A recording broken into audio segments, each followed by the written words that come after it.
watch Survivor, and when the show ends, you really want to talk about it with like-minded friends. It might be hard to find some, but don't you shed a tear. Check out the Purple Rock Podcast, and this is what you'll hear. John will make some dumb jokes, Andy likes to yell and curse, and if they're not available, the backup hosts are so much worse. Spend the whole time being jerks, telling you you're wrong, and so we got this other jerk to sing you our theme song. It's the Purple Rock Survivor Podcast. Welcome to the Purple Rock Survivor Podcast, where we have somehow also been doing this shit for a very long time and occasionally make you wait a really long time before you get to what you came for. This week, we're talking Survivor 50, Episode 1. There's 50 seasons of this show now, Andy. We've hit the half-century mark. Just an amazing accomplishment. And I say we because obviously we, you and I. Day ones. Yeah, I mean, we are a clear part of this Survivor dynasty. Absolutely. I didn't. One could argue they made this season for you and I specifically. I didn't see our names in the credits, but admittedly, I don't often look. I just assume they're there. I mean, some of the moments in the montage are pretty quick, but I'd have to assume that like at least one cut was like one of our YouTube postings. Yeah, exactly. Or, maybe there was a Purple Rock in there, just, a little knowing wink to us. But, it just went by so soon. Who had time to pay attention? Yeah. Should we start ours with the montage of the great moments of the past? Oh, man, we could, but we'd be done already. What would they be? That's what I'm saying. Putting Tony in the 0% club? And then a 2 hour coining the phrase about fake idols. And the 2 hour Tony interview in which we said about 6 words. Yeah. Which I mean, for me is fine, but for you, just honestly, the most impressive effort you've ever made to not talk. So well, it helped that like at one point I had to drop out to like buy software to record what we were doing. Yes. It's a very amateur operation we have around here, and yet somehow it has soldiered on for 10 years. Unreal. Oh, I think it's 12 now. Listen, don't Maybe make it worse. the podcast is 10. I don't know. You guys at home do the math. Blood versus Water, season 1. God. Yeah. As I said, just don't make the pain hurt worse, Andy. Yeah. I'm starting to feel like Colby over here. I'm going to start listing my ailments for you. All right. So let's... Hopefully you got the headphones in the right ear. Yeah, exactly. Turn up the volume in my good ear, please. Let's talk about this premiere because it was 3 hours of our freaking lives. How did you enjoy spending 3 hours with this show? I enjoyed it quite a bit, to be real. Now, the one helpful factor is I started watching it at 6 o'clock at night. That had to help. Yes. Yeah. Because, I got the feed from like Halifax, because I was like watching live for the most part, every once in a while we'd pause and then I could thankfully fast forward through the commercials, but there'd be like a lotto commercial where they featured a winner from Newfoundland and Labrador, and I'm like, oh, I bet that's the accent John was. And I mean, again, that accent I've heard. Okay. All right. Again, if it was a Newfie accent, that one I know, and yeah, man, it's you're not understanding. It's barely English. Yes. Yeah.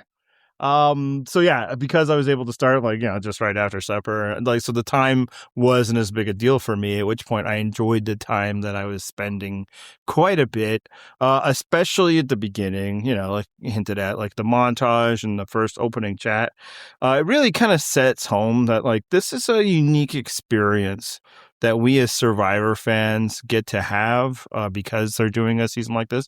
And again, we had it at 40 as well. Yep. That I don't know if there's anything comparable in any other form of entertainment. Yeah, I mean, I have to say that intro went hard on the nostalgia, and it worked. It absolutely, got me. We got what else has that kind of length of time of which like continuous and that you could bring the people back, right? So like most shows don't last that long. Right, for sure. If they do, like people have moved on or whatever. Like sports, obviously, like, they're decrepit 30-year-olds that we never want to hear from again or something, like much less 50 or 60-year-olds.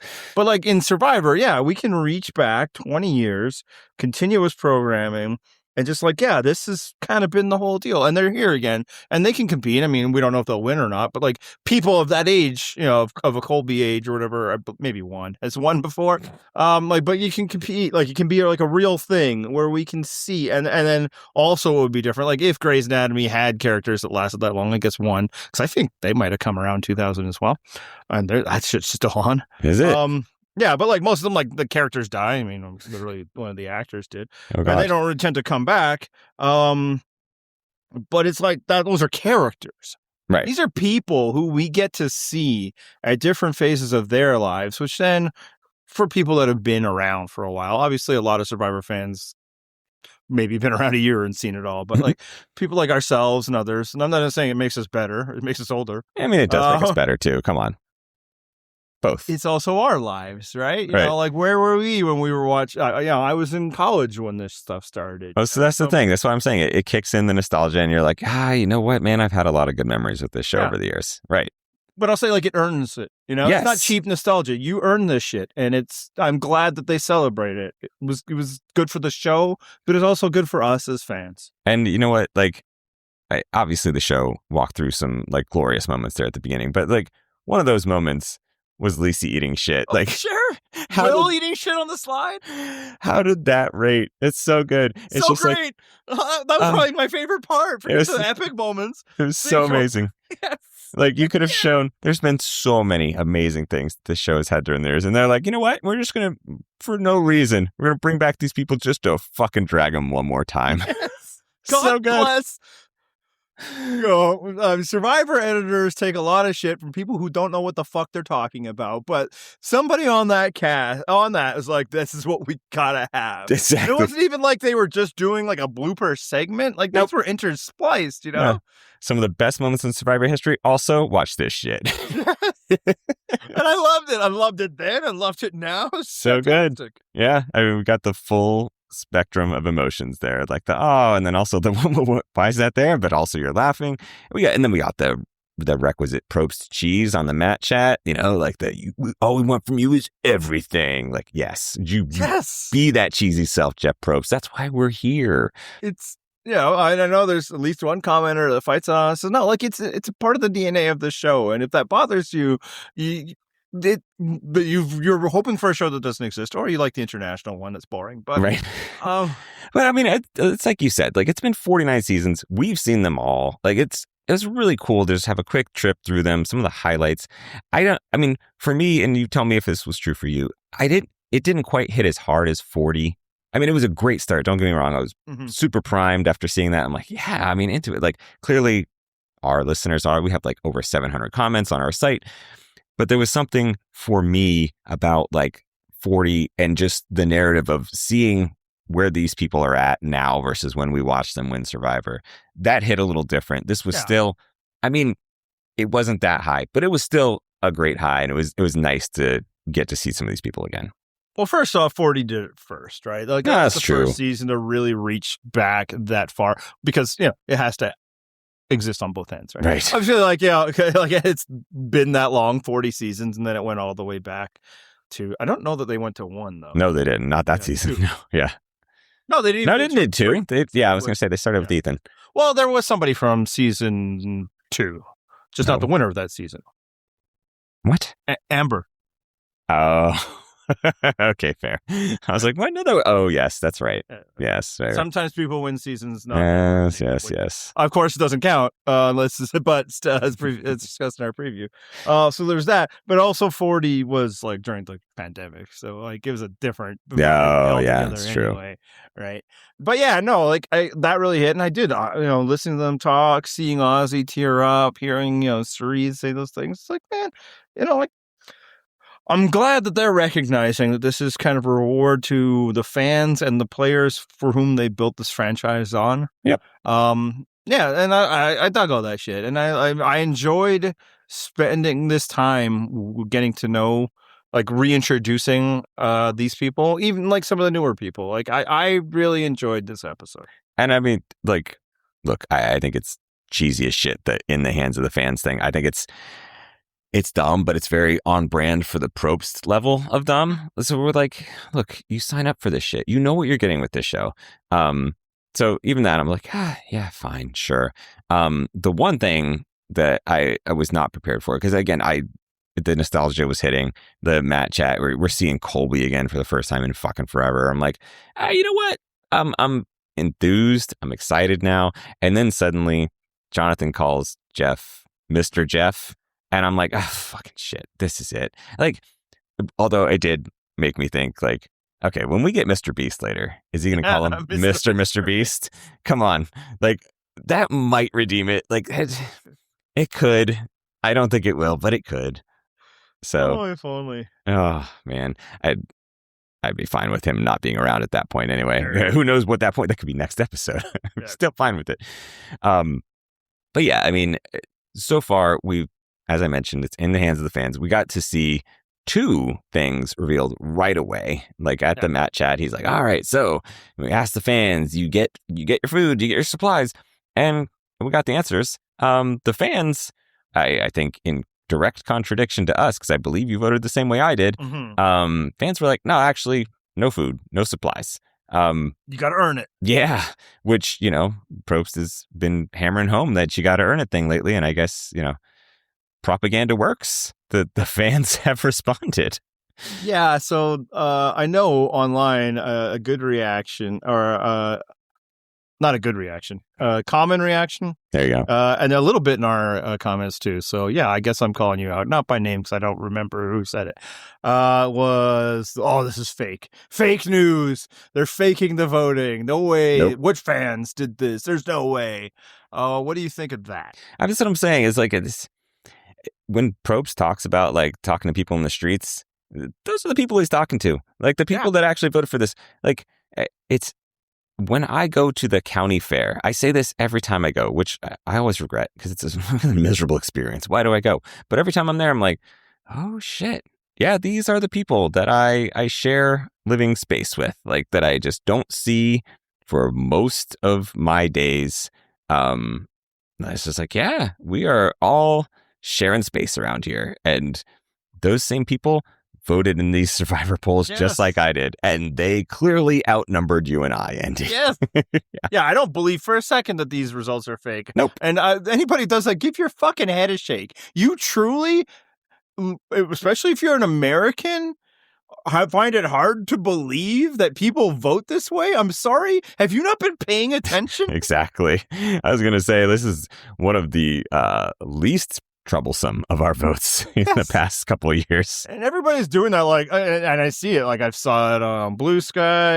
Again, the fucking Reddit. I've heard that this is the language on Reddit. I have not clicked on any of those posts. Just like, no, this is fake. And it's like, that's just big, like, no one I know ever voted for Nixon energy going Exactly. It's like, and so, like, obviously it's not what I wanted. I wanted the other way. I think the show would be better for Ada. But I'm now, because of the backlash that's already happening and people being like, oh, no, this is fake. And what fans want this? I'm like, oh, I'm almost enjoying it because it's like in their faces.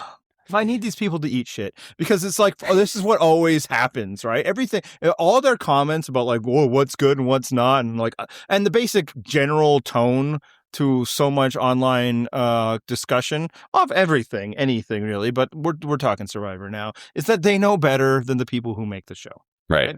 Yep. That's something that you and I push back on frequently. Not that I don't have our complaints. Right. And obviously, I was going to say, I think what we would like, but we're not like, oh, those guys are morons and this is what the people really want. And it's like, you are not the people. Okay. Our tiny little corners of the internet is not real life. Frankly, that's great. That's why we carved out our own. Right. But it's like that, like, this is what the people want. And we've always said, no, there is a bigger constituency that this show has to, appeal to. And apparently they like this shit. Yep. So I wish they hadn't. I wish they didn't. And then like the idea that they would fake the results. It's like, if they didn't want to listen to the results, they just wouldn't have asked. Yeah, exactly. It's not like they have to. But like, you could like convince me of a conspiracy of like American Idol fixing the voting, because voting is a thing that they had to do. They just could have not have had votes. Right. But they did it. And then like, are you telling me that they're going to like ignore this market data that they've been given? Like, oh, the fans actually hate it. Tough. Right. No, like, this is in America where corporate will, like, you can trick big corporations into, like, re-releasing Morbius because, like, a few loud idiots make it a meme on the internet. But you're telling me that the show would be like, no, fuck it, we're still not giving them rights. I don't care how much they want it. But see, that's the thing, is I think that it's similarly to the situation you just described. There's this small group of fans online and they just convince themselves like, oh, well, we're obviously the fans. Like, no, the show has like 7 million viewers. I don't know the exact numbers anymore, but of late, it's been like 7 million viewers per episode. Like, how many people are you looking at online that are talking about it? A few thousand at most? Yeah. Like, come on, that is a small fraction of the audience of this show. You cannot like one project part of online, you know? Right, exactly. There's the idiots at one site and then the idiots at another site, and like Facebook fans are still fans, people. Yep, their votes unfortunately still count. Yeah, in all the ways. Do I have a hard time believing that largely American audience voted against giving people things that they haven't earned? No. I'm sorry, do you not understand how the puritanical nature of your country just like fucks everything? Yeah, it's like, oh, how dare we like just like help people? No, then we must means test our survivor. Of course it went this way. You seem awfully salty, Andy. Is there some reason that you got some axe to grind against America? Because you beat us in fucking hockey. What? How many times, Andy? Was it just the one time? Is it just your that? president really only counts the one time? That's true. He does. Yeah, it is glorious. Anyway, USA. Let's go back to some more Survivor because we did get, some blasts from the past. And the one I want to talk about first is someone that I wasn't super pumped about going into the season. I mean, you talked about, you'd read his preseason interview and you're like, you know what? I think there's something there. Like, I think there's been some growth. You were excited to see Ozzy back. What were your thoughts? More than excited. Okay. I mean, right. Exactly. You were intrigued by what Ozzy might offer. So what does this new, mature, elder Ozzy offer you? I would continue to be interesting. I thought he was really interesting this episode, to the point where, like, when it was hinted that he might be in trouble, I was like, no, not yet. Oh, I want to see where this thing goes. Okay. Now I'll say I didn't believe it. Right. It's like, sure. That's something you say for the camera. Yep. Or just kind of like, we're just wildly spitballing here, which is kind of the tenor of the conversation. Like, would we? Oh my God, that would be crazy, wouldn't it? Yes, it would be. That's why you wouldn't do it. Exactly. See, the thing I liked about it is I've never been a huge Ozzy fan, but I did. No, I never at all. In fact, like through several portions of it, I openly disliked. Well, I mean, yeah, exactly. And we'll get into some of the reasons why in a minute, but like, what I loved about this episode, right, is that we get Ozzy and he's like, you know what? I'm coming back. I'm not making the same mistakes I've made in the past. Here's what I'm going to do. I'm going to align with Cirie and I'm going to beef with Coach. Not going to make the same mistakes that I've made before. No. I'm going to put all my trust in Cirie and then I'm going to butt heads with Coach. Chef's kiss. Welcome back, Oscar. You are amazing and a delight. A genuinely full 360. Yep. Exactly. not in the way that people say it. Nope, not that 180 shit. Full 360. Yeah, so, right away, by, pure coincidence, not coincidence at all, we got Ozzy versus Coach, right? Like, it, right away. And then also there's... The other people of the show manufactured that moment. Exactly. Yes, that's what I'm saying. It's not coincidence because we got some help. I did enjoy that Q was also there. It added like an and Poochie vibe to the whole thing. Like, oh man, what the fuck? Like, you're not supposed to be there. That's right. How did we not get the full unction? And they sung Colby to it. But... Yeah. I mean, the thing is like, again, I'm not normally invested in Ozzy, but like, oh, you bring back the Ozzy and Coach beef, and suddenly I'm like, I'm a little intrigued. I was more intrigued than I thought I would be. What about you? Yeah, and what I liked is, so they get into the challenge and Ozzy just is dominating, right? That was amazing. Still got it. Still got it. And then this is the moment that probably really made it for me, is then like dominating out there, and then it's like, my back. And it's like, see... It's so perfect. Yes. Now we can relate. This is time. Yep. Time comes for us all. That's right. I mean, I coach basketball, so sometimes I'm out there scrimmaging, and I'll do two different groups. And when I'm scrimmaging 11, 12s, I have to hold back, right? Yeah. And then when I'm scrimmaging with the teenagers, the high schoolsters, a lot of them on my back moments. Yep. That's when the injuries happen. Yeah. Well, I've learned how to I'm not jumping for nobody. No. Right? Like what happens with Kyle? No, that's not going to happen here. No, all You're about not pulling positioning and boxing out. Yeah. It's like every decision is like, yes, that's what I would want to do, but what's the long-term effects? But this last practice, I picked a kid clean at his free throw line. He wasn't shooting free throws. He was doing I got the nail, and I have nothing but open court between me and my net, right? There. And so I take off. Some of the kids are even like, "Go, coach!" And by the time we hit the opposite 3-point line, I'm like, "Yeah, I'm done." Yep. That's it. That was the gas. I'm out. I'm not, and truly, Wally, that kid was probably trailing me, waiting to just LeBron that shit, right? Yep. But yeah, luckily my kid was on my team and he knows the score. There you go. He ran with me and I hit him for a layup. Exactly. Literally, it was like, this is the moment, and I'm like, I don't have 3 more steps in. This is chest pass time. Yeah. No, obviously not right to compare myself to Ozzy because I wouldn't have got there, but that's what the age is like. Sometimes you can do it. Yep. And then you just hit that point where it's like, no. Look, man, it was a night of that shit because we also got Colby and we're like, oh, it's Colby. He's this old man, and we got Colby talking about speaking to my good ear, and it's like, oh, it was good stuff. All right, I'm skipping ahead. Shaky as fuck. But one other thing about Ozzy that we've talked too long about him without bringing this up, the hair of it all. That's, my God, that was a choice. That was an intentional choice made on his part. The shambo when he went in there, it's like, give me the shambo. It's amazing. Again, that wasn't inflicted upon him. He said, give me that. Sign me up. Yeah. This is what I want. I have a theory. Do you think that's an attempt to lower his threat level? Is this like Billy Hoyle showing up to the pickup court, just dressing goofy with the backwards hat?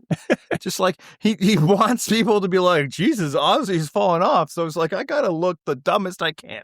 Well, and you know what? Maybe, because, it's funny because he doesn't look like the Ozzy of yore, right? He's not like that svelte young Ozzy with the long hair and the brilliant smile. He's still got it to a degree. But then, you see him out there and he does the challenge and you're like, wait a minute. That does look familiar. That is the Ozzy I kind of remember. And it was in that moment, right? I'm watching him do the challenge and I'm like, oh, shit, yeah, he is good at this shit, which I never really cared about before. But it's because of the season and where we're at, it brings back all these moments, right? Ozzy's the guy that made the fucking stick in Micronesia, right? Yes. Also, they showed in the montage? Yes, which deserved the shout out. And now that I'm thinking about it, because, I happen to know a detail or two about Ozzy, do you think he named his OnlyFans the fucking stick? Because he really should have. That would have been amazing. Ozzy, if you didn't, you should have had me as your marketing manager. I would have helped you out on that one. Also, again, Ozzy flashback and the fucking stick. He was on Exile again. It was all coming back to me, and I'm like, you know what? I'm invested. I'm putting Ozzy up against Coach. It's like, I hate Coach, so my enemy is my friend, and it's just, I was all for it. I was so invested at that point. Yeah, and I do love how Coach is this is Coach whatever 4.0 or whatever. All the numbers just keep getting up. Everybody's something 0.0. Yep. Which in itself, millennials, or not millennials, fuck you guys are old. Jenna Zetters X. No, we're Jenna. Oh, the youngest ones. Oh, okay. Yeah, alphas or whatever. Sure. Is 0.0, does that mean anything to you? Or is that the floppy disk icon for saving? Hey, you know what? I feel software isn't really iterative that way, and the same way, just kind of, you're always iterating and stuff, Yeah, even iPhones just iterate by integers, right? They don't do the points. Yeah, it's just the next number. Yeah, that's what I'm saying. Yeah, but yeah, so Coach is like that, and then right away he's just back to being Coach, and so Coach this can never be anything but Coach. This is the beautiful thing, right?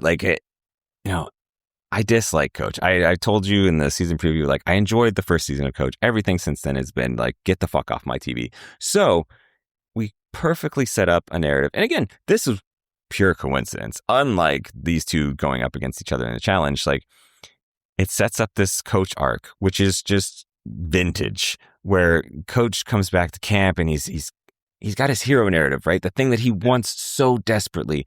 And then an hour later, we see Mike White deflating that personal hero narrative. And watching this, if you've watched enough Survivor and you've watched Coach, you know what's about to happen. You see Coach's face, and then Mike White comments on it. And he's like, man, Coach, I was just saying the thing I heard. It wasn't a big deal. And like, I respected that he did that.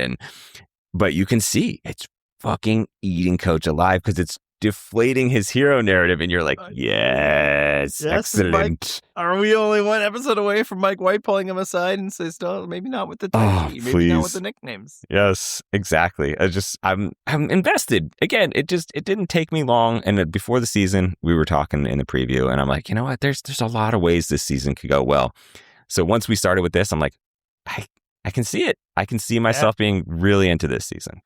And I agree that Coach did nothing wrong, but I also understand why you'd be pretty pissed if you're Ozzy. It's like, and the way it's set up, frankly, the way they challenge, it's like, why? Why should I bother knocking it off at all? We're just going to sit here, fellas. Yep.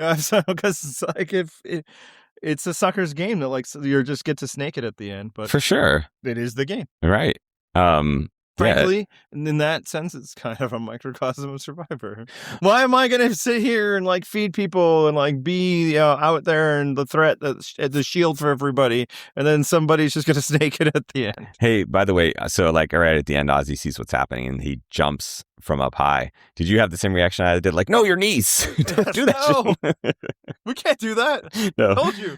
I know it's sand, but my God. The rebound doesn't fall into my hands. It's somebody else's. And I'll just say, hey, sorry, fellas. You're going to have regrets. The score. I'm the shortest one out here. Actually, I've got like 2 kids on the high school team, or maybe 3 that are shorter than me, and I hate that. No. Why? None of you should be shorter than me. Where's all the talent that I get to choose from? So let's go back to the actual game, because we obviously had that fun to start off with, but we go through this episode, we get to our first vote of the season after hours. I mean, in fairness, like I thought that 3 hours would feel like a slog. It wasn't that bad. There was enough going on that I felt like engaged. But finally we get to the vote, and there was some back and forth beforehand. Was it going to be Cirie? Is it going to be Jenna? Even Ozzy's name gets thrown out. Finally, it's Jenna. Did you think that was the right vote?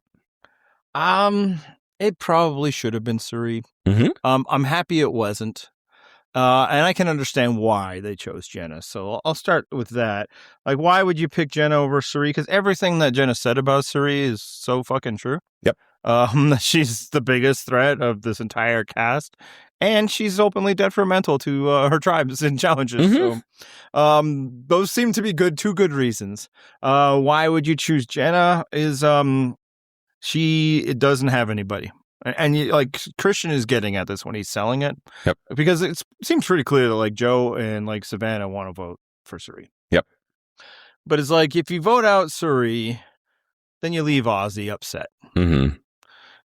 If you vote out Ozzy, you leave Cirie upset. If you vote out Jenna, nobody's upset. Exactly. And so like that makes sense. And I also think Jenna miscalculated. She came in all hyped and ready to play a more new era game, and like everything operates fast, and that's what you see. And that's true.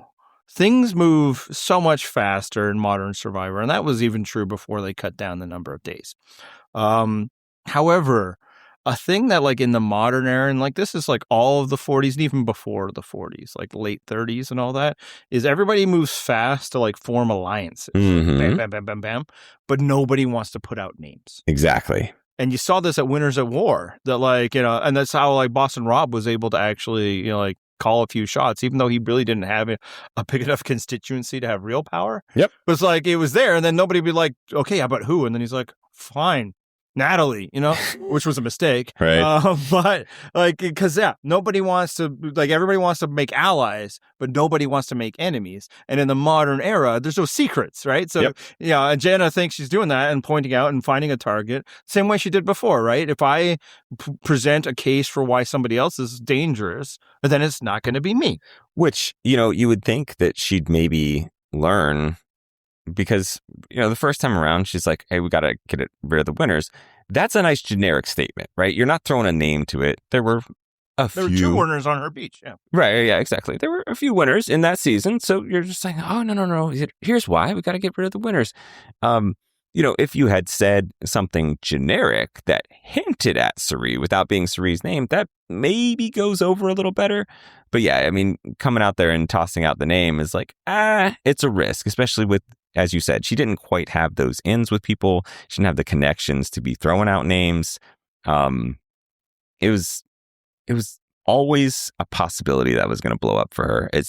And she's not that player. She's not going to smooth that out. And then, like, maybe on a different tribe, it would have worked, if she, like, swap her and Chrissy, I'm sure, that the Tiffany Camilla group would feel good about it. We'll get to that later. But, yeah, with Joe and Ozzy and, like, even, like, Devens and Christian, like, it just might come off as more aggressive than they're looking to play in, like, day 1 or day 2. But moreover, yeah, it's just, I think it's a fundamental misunderstanding of how the speed of modern Survivor works. Yes, people make allies, all of that happens like bam, and you better be ready for it. But, like, the picking of targets tends to happen more last minute than it used to.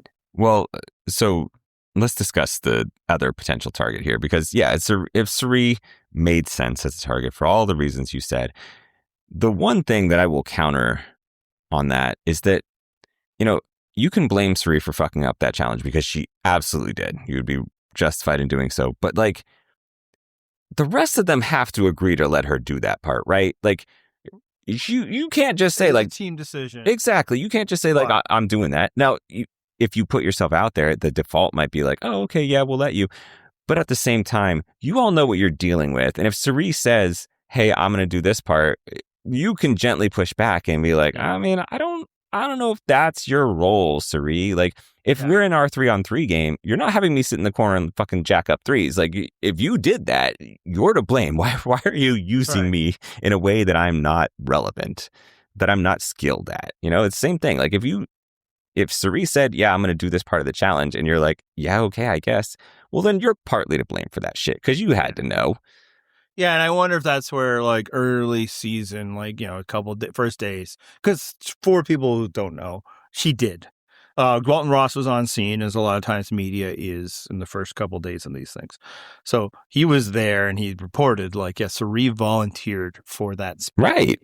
Because she had done a similar thing in Australia. But there was a crucial difference that made this one harder.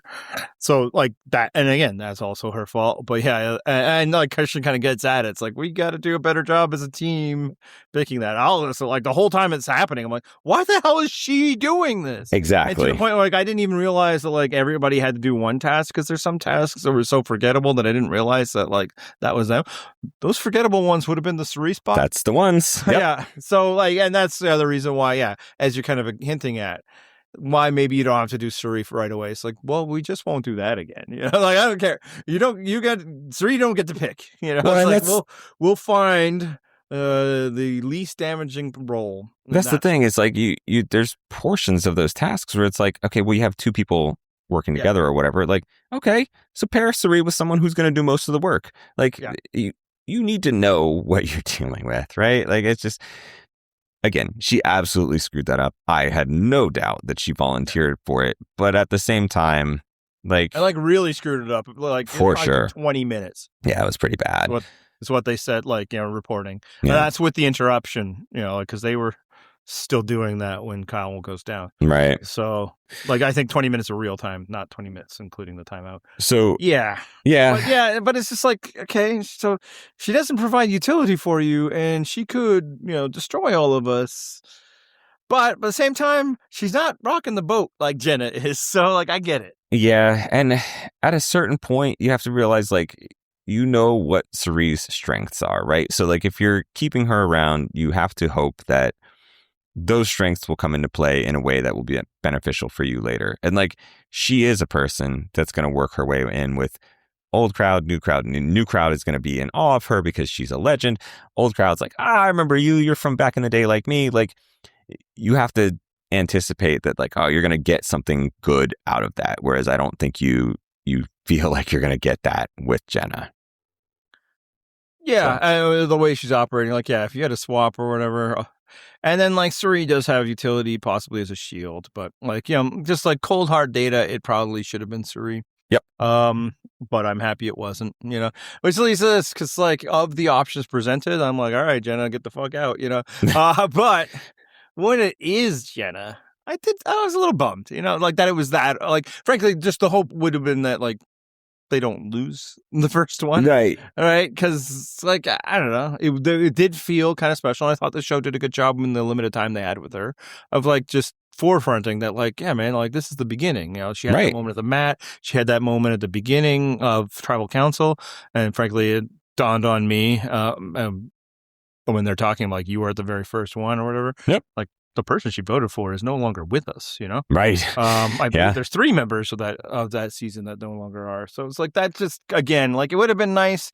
I didn't need Jenna and Lewis to like win or go deep, but it would, I would have enjoyed it more if one of the more, whatever, modern players was the first person. So it's kind of like, at the first I'm like, Jenna, because I don't want it to be Cirie or Ozzy. Right. But then when it was Jenna, I was like, well, that's too bad. Sucks. I mean, you're right though. The thing was, I didn't want that group to lose the first challenge, right? Yeah. Like there's people that I want gone, which we'll talk about in just a second. But like, once they lost, I was like, oh man, like most of these people are fine. I would like if we'd lost Emily, I'd be like, okay, shrug, that's whatever. Fine too. Like who cares?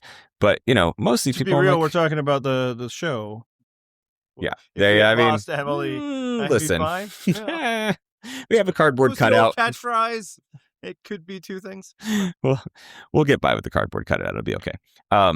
Also, like, I feel like it was again, the narrative, like, you came at the queen, you best not miss. And it's like, okay, well, you missed. Now you missed. I got to see you get consequences for that. And she got them. Yeah. So, yeah, that is a good narrative arc to theoretically end the first episode on, although we didn't end there. Yeah. So the first vote of the season, we have 3 targets. Yep. Cirie, Ozzy, Jenna. How worried should we be that this is a repeat of the pre-merge of Winners at War? I mean, so kind of circling back to something that we talked about in the preview episode, it's like, ultimately, I'm more concerned with getting certain people gone. Like, overall, the cast is pretty good. They don't make sense as a cohesive whole, but overall, like, the individual pieces, I'm like, I'm good with most of these, right? Like, once a very few people are gone, I'm good. Like, if we've reached a point where Coach and Chrissy are out, that's like 90% of the outcomes that I want to avoid. I'm okay. If you add in like Rizzo, Aubrey, Stephanie, there's probably no outcomes left that I'm going to hate, right? It's like 5 out of 24 people you got to get rid of. So that's not that fucking terrible. And unless those 5 are dominating the game, then I'm probably going to be fine. Like, I'm not going to get worried that we're headed for doom and gloom. Yeah. What about you? I'll say, like, this one seems like not enough data. Like, it's like just kind of an eyebrow raiser. But like, they were going for each other. This wasn't like, all of the more recent players banding together. It was kind of like, to use terminology from another show, a trader on trader violence kind of going here. So I'm not concerned yet. And then, like, as we kind of hinted at the preview, and I don't know if I said it out in these terms, it's like one advantage of the old schoolers they brought back, each one of them, like, okay, I get it. But like, none of them would be the ones that I would have chosen. So like, if they don't make it, I'm not going to be broken up about it. Right. Speaking of the people that they brought back, like we had discussed our feelings on these players in the preview podcast. One thing that I didn't expect, which I instantly was like, I mean, I kind of dig this, is like the Christian Devens duo, right? Like, we got this montage of Christian and Devens, like, and they are, how fucking cute was that shit? They were crushing so hard on each other. Like, we're getting confessionals of like, oh my God, I love this guy. Oh, he's so great. Does you think he likes me like I like him? It was very cute. And just, I was like, yeah, I don't know that I would have rooted for that to be a thing before the season, but this is the thing I was talking about, where like, there's outcomes that would come out of this where I'd be like, yeah, I didn't expect that, but that's cool. I'm enjoying that. And that was one of the first ones where I'm like, yeah, this is good. I'm on board. I want to see more of this. What about you? Yeah, our dorky kings. Yeah. And like I was obviously stated already a Devens fan, but I do think a lot of this is Christian. Yeah. And something really crystallized in watching is like why Christian is so great is that he is just an absolute uber nerd, right? He's such a dork. But here's the Fucking dork. key- Yeah. Here's the key difference and why I like him so much and why he's so beloved in comparison to others. He is 100% comfortable in who he is. Yep. There is no self-loathing or even like just insecurity or anything. He likes that he's a dork. He likes stuff. He's smart. Yep. And that's the world he wants to be in. And that energy is just so like infectious. It's so easy to be around. Like, yeah, man. Like, yeah, he's a brochacho and stuff. Like there's no apology for him being the way he is. And made me think of my wife's friend's husband, which I guess makes him my friend. He's a good dude. Just incredible dork, but like I'd met him and he was just so comfortable in who he is, not worried at all, and it's like, I like this guy, like instantly. Yeah. That's not generally how I react around that type. Right. And that's Christian. It's like, yeah, no, he is that and he's happy with it. And why shouldn't you be? And it just becomes this easy energy for anybody who interacts with him. There is something really appealing about seeing people be their genuine selves, right? Like, and I complain about this in recent seasons where it's like, God, it feels like you're playing a fucking character. Christian has none of that shit. He is just this person and he doesn't care how you perceive him, what your opinions of him are. He's like, yeah, I'm a dork. I like it. I don't give a shit. And it's great to watch. It's like, it's so endearing and it makes him very rootable. Yeah. Imagine being able to like just be this, huge nerd without any of the self-loathing. Congratulations. I would never tell people that I do a Survivor podcast. Yeah, man. Like, that's the thing. Like, yeah, it's like, obviously, I have deeply nerdy tendencies in me, Yep. what I'm doing right now, I've got, a comic book collection right next to me, built at a time when that wasn't like kind of the mainstream thing. But like, I knew not to tell people about that shit. Like that I grew up, like, I got to keep this dark secret that I enjoy things and stuff. Yeah, man, it probably would have been incredibly free. Yep. That's kind of like the line I always do. And then you guys poke fun at me. It's like, oh, Andy doesn't think he's a nerd. It's like, no, is that I never allowed myself to be what I was. That's right. Christian clearly always has. Yeah. And that's the thing is it's not just that he's gotten older and matured into this. Like, no, that's just the guy that he is. Like, it's not, he wasn't that different, in David versus Goliath. He's always been this person. And it's cool. This isn't like a David Wright, John Cochran type thing. Like they got to learn how to, be comfortable in their skin. And Survivor taught me this. It's pretty much the Christian we got episode 1. Yeah. That's just the guy that he's always been, which is really cool to see. And I am glad and I hope more people emulate that shit and just be like, you know what? Judge me. I don't give a shit. So let's move on to some other players that I was excited to see back. First, let's start with Kyle. Like, how bummed were you to see Kyle with the old man injury? That he's not old enough to have that old man injury. Yeah, that's not an old man injury. Achilles happened to a healthy young. That's true. We had one in the NBA finals. So actually, we had multiple in the NBA playoffs. Yeah, I was gonna say there were so many. Yeah. Yeah. Peek behind the curtain, we almost did top 3 most devastating Achilles tendon. Yeah, I was gonna say I wouldn't have to go back very far. Like, shit, could have just done the top 3 from last year's playoffs.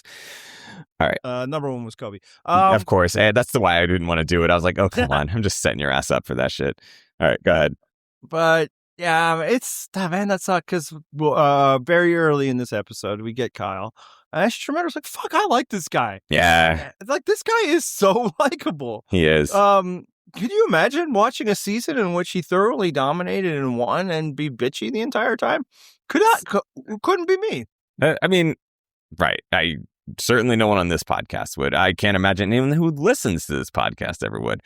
Yeah, what I will say, probably a tiny percentage of the fandom that overrepresents itself and thinks that they're the fucking, god makers and the king makers of what the show is, even though they can't win a vote over fucking rice.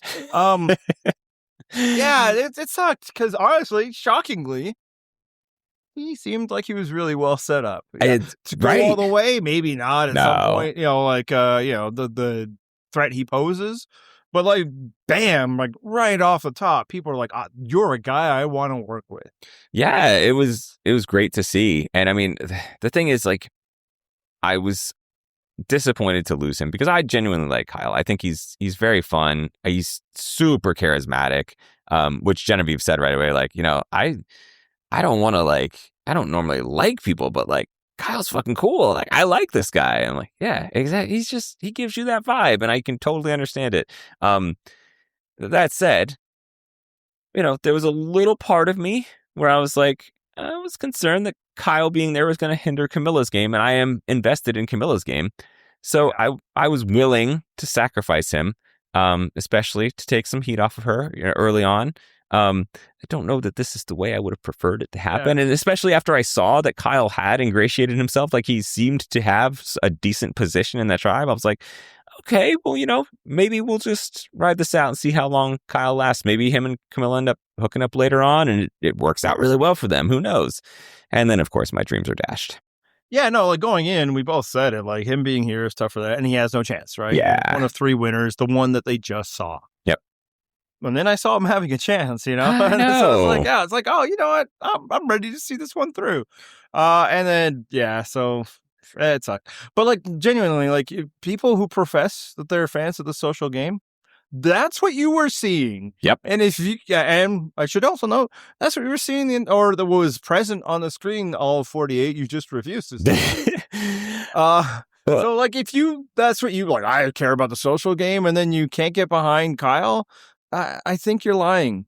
And I mean, really, you just have your types that you root for. Kyle, and then you'll pretend they have a social game even if they don't. But yeah, and both like Colby and like again, should have one of the biggest targets going out there. Yep.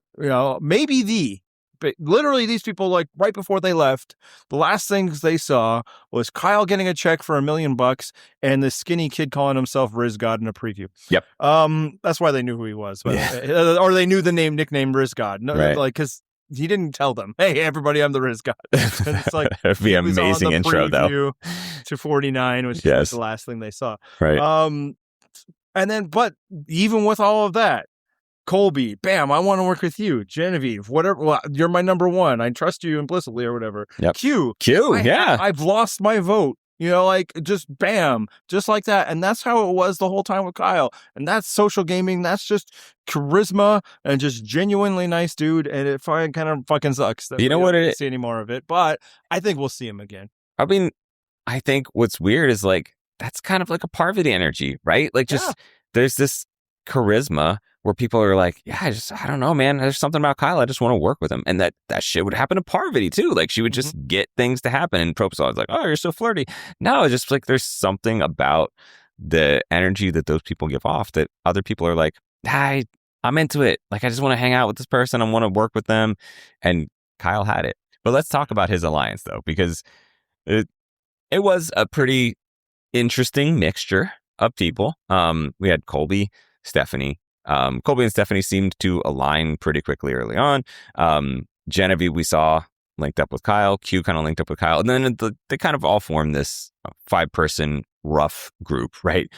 Yeah. But this is the first episode this season. And in this very first episode, they lost 3 votes out of the 5 that they could have. Like one of those they lost permanently. So, how you feeling about that alliance? Everything we learned about Vatu, that's the name of that alliance or that tribe. It's fucking over, man. Yeah. Like and it seemed really solid, and like in his exits, and it's great to solve all of that. One thing I should note in the exits, like it was legitimately an Achilles tear. He's had surgery. Oh, it's been confirmed. Okay. Yeah. Yeah. Like he got surgery like a week later. It was a full tear. Oh shit. So yeah, the show was completely right. There's no like, oh, maybe you should have let him limp around. No. Right. So, but yeah, like he also had good relations. Like he really liked working with Angelina, and then like so like it felt like once again everybody was partnered with Kyle. Yep. But yeah, it's like, so we saw that, and I'm like, you know what, I can get behind this because I like Kyle. I'm interested in Colby. Sure. Maybe Stephanie could get medevac. Yeah. It's yeah, let's do this. And then, yeah, man. So we go, like, if they go to tribal council next, yeah, 2 people out of this former alliance of 5 have votes. Like, that's insane. Yeah. I mean, and the question then is, like, do they try to just hold on and just like say, we'll bring in Rizzo and whatever, and just like unanimous vote off? well, that's the thing. You have to get in. It's like, this thing's dead. No, I mean, if they're smart, and I'm trying to think of who. Well, without Kyle being there. Well, that's the problem, right? Like, Kyle would have been the one to say, like, no, listen, with the amount of votes we lost, what we need to do is convince everybody that we're going all in. It's a unanimous vote, because then you're going to hide the fact that you lost some votes. But like in his exits, they talked about throwing the next challenge just so they could get everybody's votes back. Shit. I mean, again, I think it is something they could have pulled off with Kyle spearheading it. Now, of the leftovers, who are you so confident in realizing that would be a thing that they should or could do? Yeah, well, I mean, that's also with Kyle being somebody who could vote when he was talking about that's like, exactly, yeah. Right? No, like, they absolutely should not do that now, especially because they're down a person. Right. But yeah, it's just like, and it's not hard to think that, like, Kyle was probably the smoke in which all of that went around. So it's like, is Genevieve still connected to those 3? I don't know, right? Like, is a Genevieve-Q alliance strong without Kyle there? I don't get the impression. So yeah, it was like this seemed like it could be an interesting dynamic that was set up that basically doesn't exist anymore. One, due to unfortunate luck, but the other parts due to the show's stupid continuing. And this isn't me like, oh, I know better than the show. It's, man, we don't need to take away votes. Right. I want to see the voting on that. You didn't put that up. Yeah, right. It'll eliminate votes. Although, again, knowing America's puritanical is there anything America loves more than trying to take people's votes away? I mean, of late, it does seem to be a trend here. Yeah, I mean, part of it, too, was like, I was cool with that alliance because I felt like, them targeting Rizzo or Aubrey, I was like, yes, thank you. Those are some of the outcomes that I want. I was confident that they weren't going to take out Angelina. That was my concern. And I was like, I feel like we'd get either Rizzo or Aubrey going before that. It sounded like it was between Angelina or Aubrey. But leaning Aubrey. Yeah, that's what I was going to say. Is just think of that conversation between Aubrey and Genevieve, which, by the way, holy shit, man. Like, that's terrible gameplay on Aubrey's part, right? Like, it's like, why are you being this intense? You just say yes, and I'm so glad to meet you. Exactly. It's just like, oh, I'm trying to get a read on you. And it's like, oh, fuck, this is awkward, man. And yeah, it's just, I didn't have a whole lot of respect for Aubrey as a character or player coming into the season. Is like that moment, I was like, shit, you are really confirming my biases here. Like, that was not it. That was really bad. Yeah. Right to her face. It was bad. But hey, speaking of confirming my biases, there's another thing that came up in this episode where I was like, this is perfect. It's like, you and I had noted a certain trend when last we'd seen Chrissy. And so when we start, and our first hints of Chrissy's strategy are, hey man, let's get rid of these women. I'm like, to be fair to her, D specifically. Yeah, fine, sure. Everything she's saying is correct. D is a very threatening player. Somebody that they should target, but it is amazingly contrasted with like D, Tiffany, and Camilla like forming this alliance. Like, we get that's our queens. We got Slay. Yeah, and they're all teaming up, and it's like, I've seen this movie. Yep, exactly. That was. We can't all have of HHH. We can't have a women's alliance because Chrissy fucking sucks. That's it. Yeah, there's your answer. And just was amazing because when Heroes versus Healers versus Hustlers, I believe that season is called, was happening, people who just determined that either A, they can't stand the story of PTSD, Ben, or B, I'm just here to root for women, and it actually doesn't matter what the woman is. They're just a symbol of their gender. Tried to like make Chrissy their feminist queen. And this is basically probably when I broke free from yes, there's a bunch of Survivor fans that have similar like politics and like social beliefs as me, and they're full of shit, and I can't stand them because it's like, are you not seeing what's happening? Right. Chrissy is allied with this little fucking incel and has voted out every woman in this game. Yep. Yet she's like, yes, we stand a queen. She's awful. And like how like this is I'm ready to give people fresh slates, see how people change. And the very first thing we see of Chrissy is you're not going to get your women's alliance on Callow because Chrissy is going to be working with the men. Perfect. Couldn't ask for just like another chef's kiss moment there. Just like the Ozzy thing. It was just like, oh, okay, we're right back into our familiar patterns. Same with Coach. I know who I got to work with. I got to work with Coach. That's right. So good. Also, quick aside about Dee. Like, you were not kidding. She really does believe her hype, right? Like she said it canonically on the episode. She's like, yeah, everybody thinks that I'm the most well-rounded, amazing winner of the 40s, and I'm like, do they?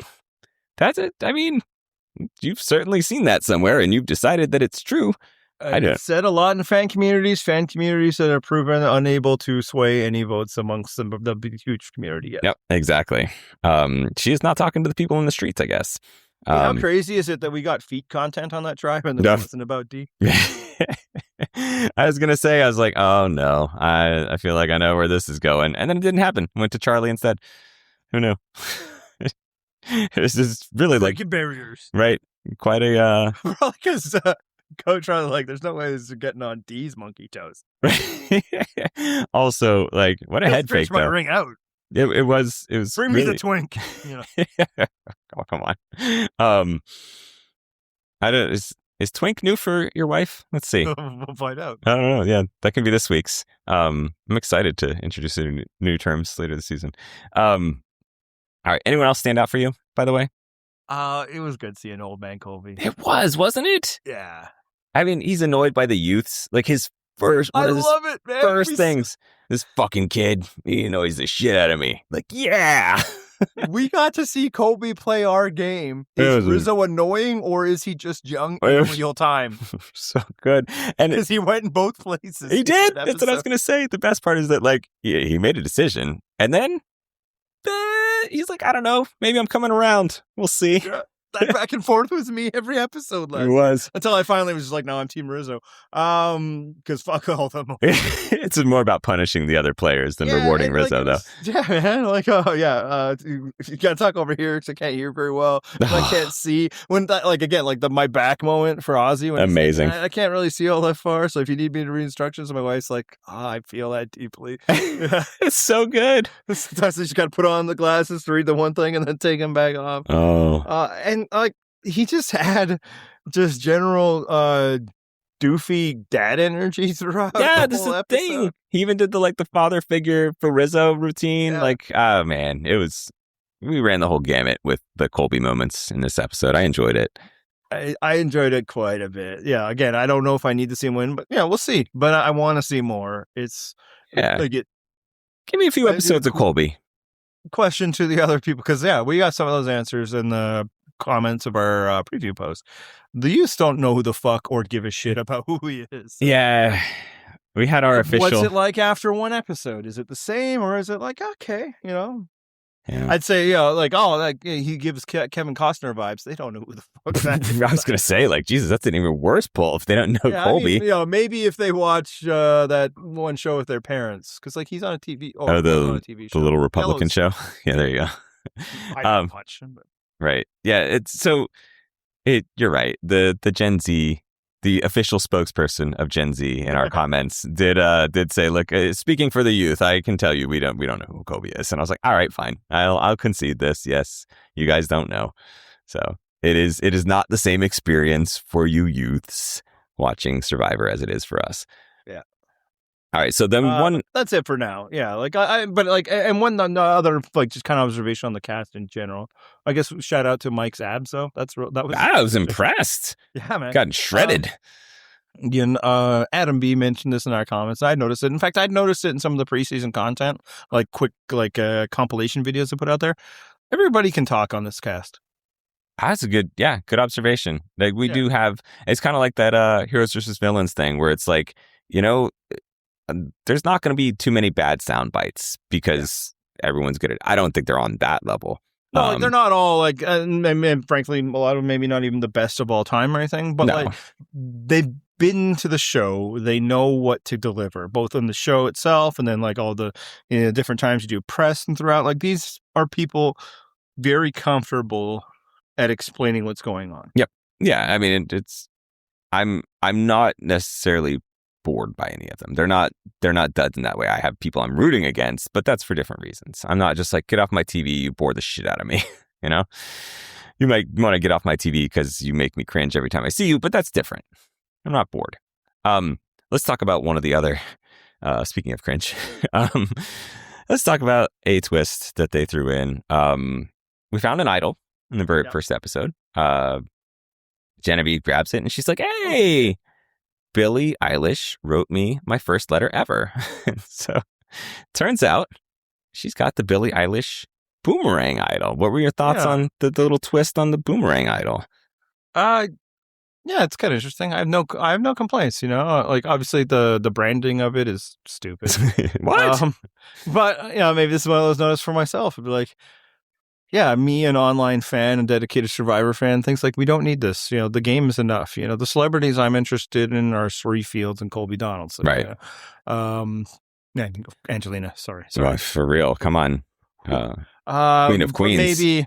Maybe Joe Survivor watcher, that means something to them. And like Billie Eilish is, at least it's a legit star. Yeah. Like we'll get some that are not later on. So, But like the Boomerang idol itself, that's kind of it's an interesting little twist, and adds some thought. It's kind of funny where they're like, yeah, let's give it to Ozzy because he's screwed it up before. Well, so that's the thing. Is like you had another option. Like Q is the same. Like he's more recently made that mistake. That's what I'm saying. Like you could have passed that thing around. And now I get they if might you not remember anything about Tiffany. I was just gonna say I get if you don't necessarily remember that Tiffany had that happen to her, but like Q was pretty memorable because also it happened at a point where like he really had very few options left to even play the idol. And Well, here's the thing: maybe Genevieve was like out filming Survivor when that happened. Although I think on her season they were all cognizant. Like I think maybe Tiffany had gone because like they had like we're not going home with idols in our pockets because like they saw something. That's what I was gonna say. I don't feel like they were unaware of that, and even then, like regardless, she ends up giving it to Ozzy, which sure, why not? I'm interested in seeing Ozzy with some advantages. He's got two. Yeah. More than he's ever had before. It's amazing. The most he's ever had was, he actually had a real idol. A real one, not the fucking stick. Yeah, and then, made the second one. And of course, most of the times he played before, there weren't so many things. Yep. Hey, this literally in my head, just as you were bringing it up, how the fuck are we scoring this thing? Oh, shit. I mean, yeah, I mean... Genevieve found an idol, which is typically what we give points to. Yeah. For. I mean, I think she gets the points for finding the idol.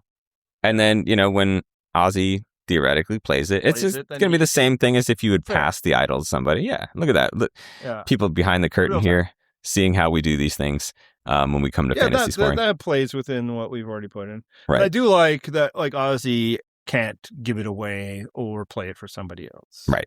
It's also a nice little twist. But other than that, it's like all the way to Final Five idol. So, yeah.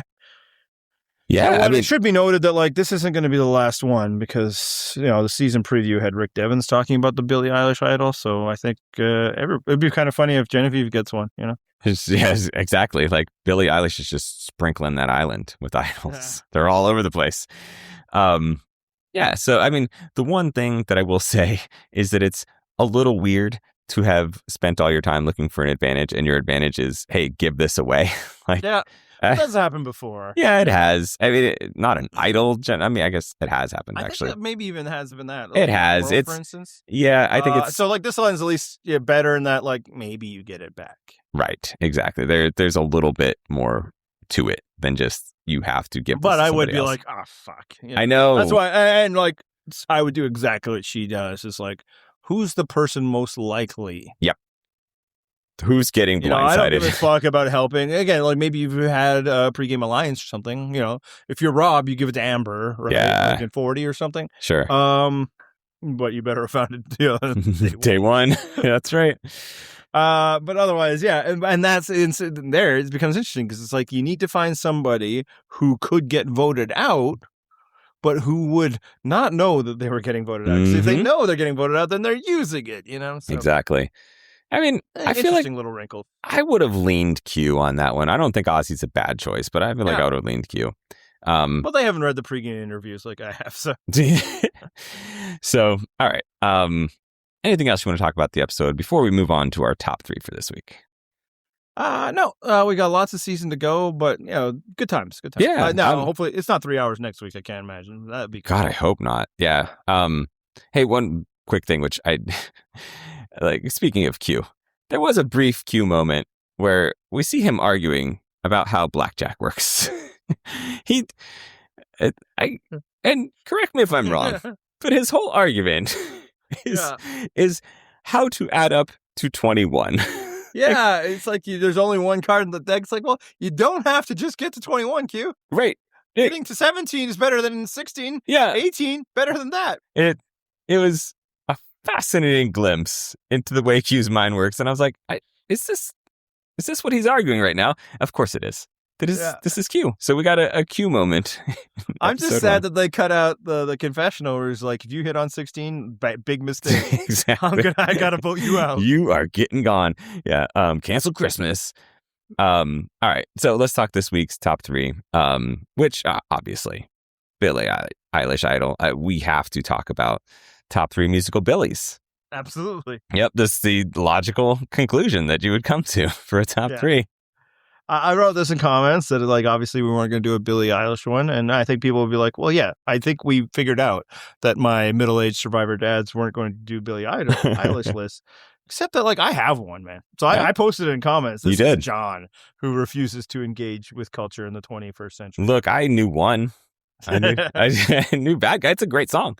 Yeah, that was my number 1. Yeah, sure. As it should be. It's weird that, like, she went for, like, like there's that sound, and now she's just like, chanteuse adult contemporary singer. It's like one soundtrack, and that's where she's been. Anyway, so then, like, we kind of went a few different places, and you were like, hey, there's kind of a lot of people who in Billie who did music. Yeah. So, great idea. Yeah. So, lead off. Do you have any honorable mentions? Yeah, so my honorable mention is also kind of where it came from, is that, like, our friend and our own musical person, but not a Billie. Mike Hirsch said it'd be funny if we did Billie Idol. The Billie Eilish Boomerang Idol. There you go. Drop the Eilish and the Boomerang. Billie Idol. That's what we're talking about, the Billie Idol. Yeah. But the one catch up is you're not sure if you've heard 3 songs. I think you probably, if you listened, you're like, okay, I know 4. Sad part is those would be the same 4 as me. Yep. But I'm going to put Billie Idol as an honorable mention, both for that discussion. And then I need to put this out there. You and I talked about it briefly in comments, but I want people to respond. And this is probably for listeners of a certain age.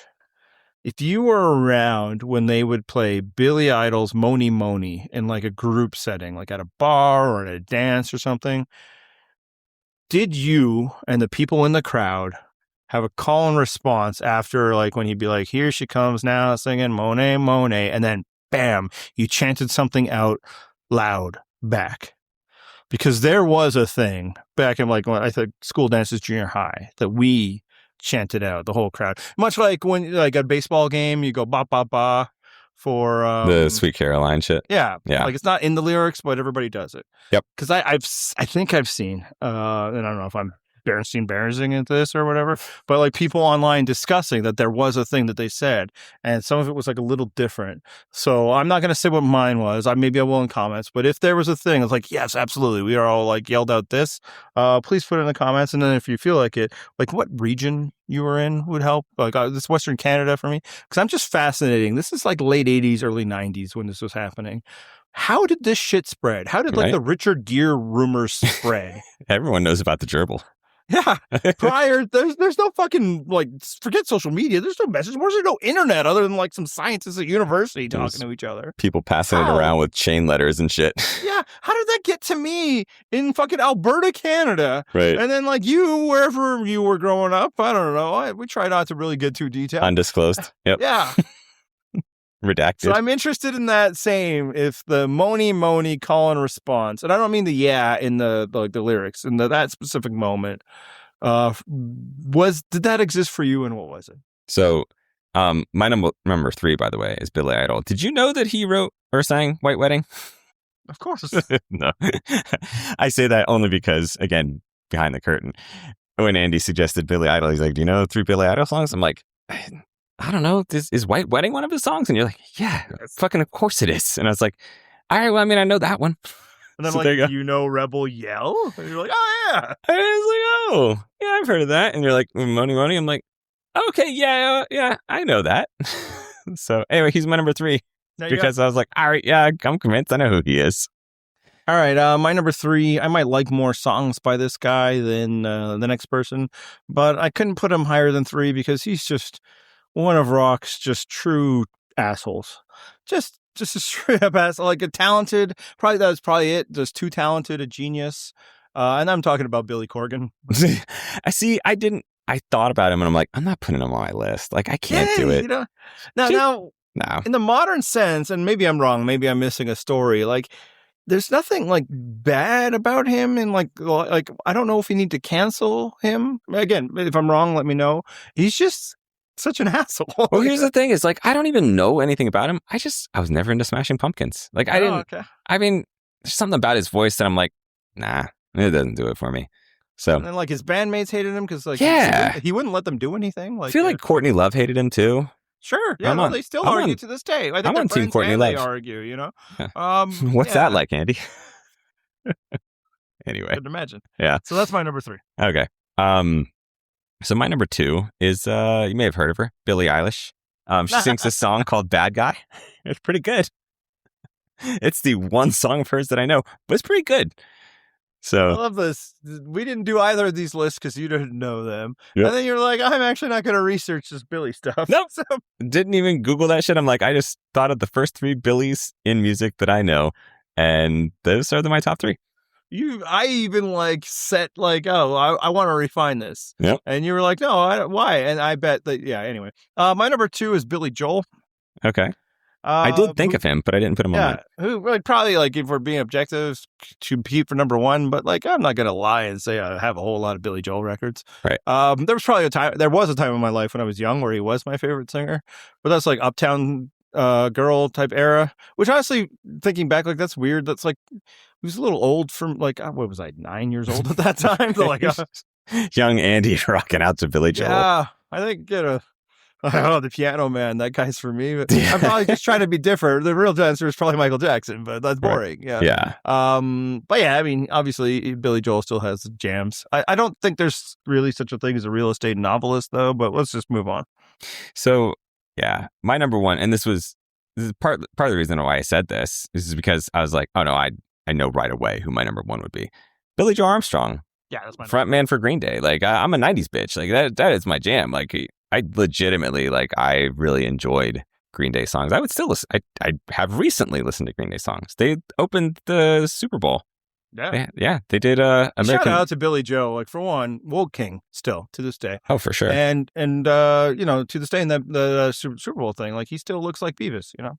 Also, played fucking American Idiot, which I was like, I bet the NFL is going to tell him not to do that shit. No, they absolutely did it. It was amazing. I was like, oh shit, yeah, do it. And the crowd sang along. I was like, yes.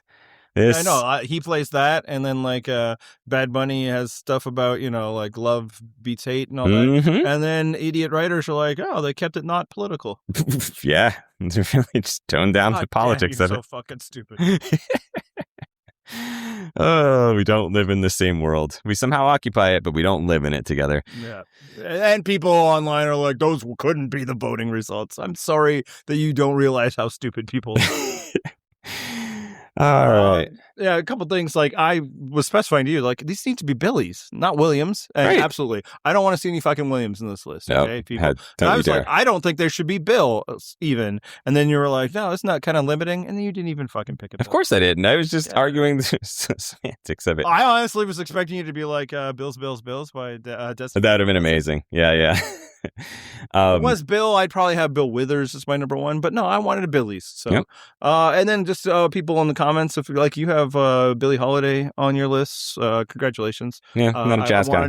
I wanted to do that, but yeah, I'd be lying. But I'm down for recommendations of where I should start with listening to Billie Holiday. And, obviously you're just be like, The Woman in Satin or whatever.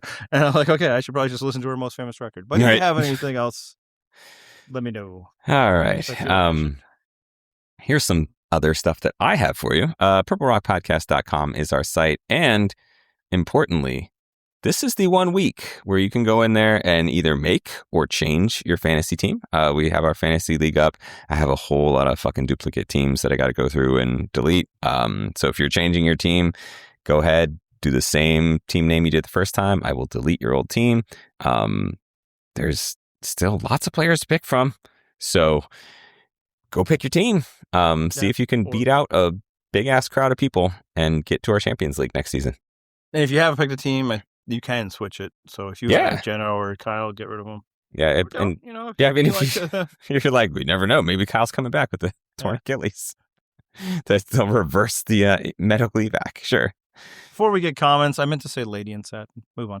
Sure. I was definitely going to correct you because I'm a huge, not you, I'm a huge jazz fan. More of a Utah Jazz fan. Not even that. Nope. It's the notes you don't hear, Scott. That's exactly. I mean, we've discussed before how Tribe Called Quest were like, oh yeah, but no, that there's even as good as they are, they couldn't get me to jazz. Sorry. All right. You ready to wrap this thing up? Let's do it. Hit the theme music.